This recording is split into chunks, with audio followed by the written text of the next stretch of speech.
ಗಂಡನ ತಲೆಯಲ್ಲಿ ಕೂದಲಿಲ್ಲ ಎಂದು ಹೆಂಡತಿಯ ಕಿರುಕುಳ, ಪತ್ನಿಯ ಕಿರುಕುಳಕ್ಕೆ ಬೇಸತ್ತು ಡೆತ್ ನೋಟ್ ಬರೆದಿಟ್ಟು ಗಂಡ ಆತ್ಮಹತ್ಯೆ. ಚಾಮರಾಜನಗರ ಜಿಲ್ಲೆ ಚಾಮರಾಜನಗರ ತಾಲೂಕಿನ ಉಡಿಗಾಲದಲ್ಲಿ ಘಟನೆ. ಪರಶಿವಮೂರ್ತಿ 32 ಹೆಂಡತಿಯ ಟಾರ್ಚರ್ಗೆ ಬೇಸತ್ತು ಆತ್ಮಹತ್ಯೆ ಮಾಡಿಕೊಂಡ ದುರ್ದೈವಿ. ಕಳೆದ 2 ವರ್ಷದ ಹಿಂದೆ ಕೆಳಕಿಪುರದ ಮಮತಳನ್ನ ವಿವಾಹವಾಗಿದ್ದ ಪರಶಿವಮೂರ್ತಿ ವೃತ್ತಿಯಲ್ಲಿ ಲಾರಿ ಚಾಲಕನಾಗಿದ್ದ. ಪರಶಿವಮೂರ್ತಿ ಮದುವೆಯ ಬಳಿಕ ಪರಶಿವಮೂರ್ತಿಯ ಕೂದಲು ಸಂಪೂರ್ಣವಾಗಿ ಉದುರಿ ಹೋಗಿತ್ತು. ಆಚೆ ಹೋದ್ರೆ ನನಗೆ ನಾಚಿಕೆಯಾಗುತ್ತೆಂದು ಅಪಹಾಸ್ಯ.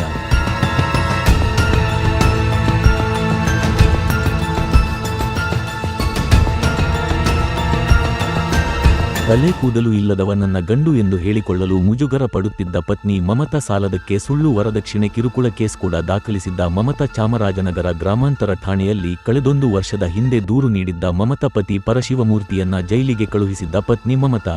ಇಷ್ಟೇ ಅಲ್ಲದೆ ಸೋಷಿಯಲ್ ಮೀಡಿಯಾದಲ್ಲಿ ಆಕ್ಟಿವ್ ಆಗಿದ್ದ ಮಮತಾ ತಾಳಿ ತೆಗೆದಿಟ್ಟು ಫೋಟೋಗಳನ್ನ ವಾಟ್ಸಪ್ ಸ್ಟೇಟಸ್ಗೆ ಹಾಕುತ್ತಿದ್ದ ಮಮತಾ. ಈ ವಿಚಾರಕ್ಕೆ ಗಂಡ ಹೆಂಡಿರ ನಡುವೆ ಪದೇ ಪದೇ ಕಿರಿಕಾಗ್ತಾ ಇತ್ತು.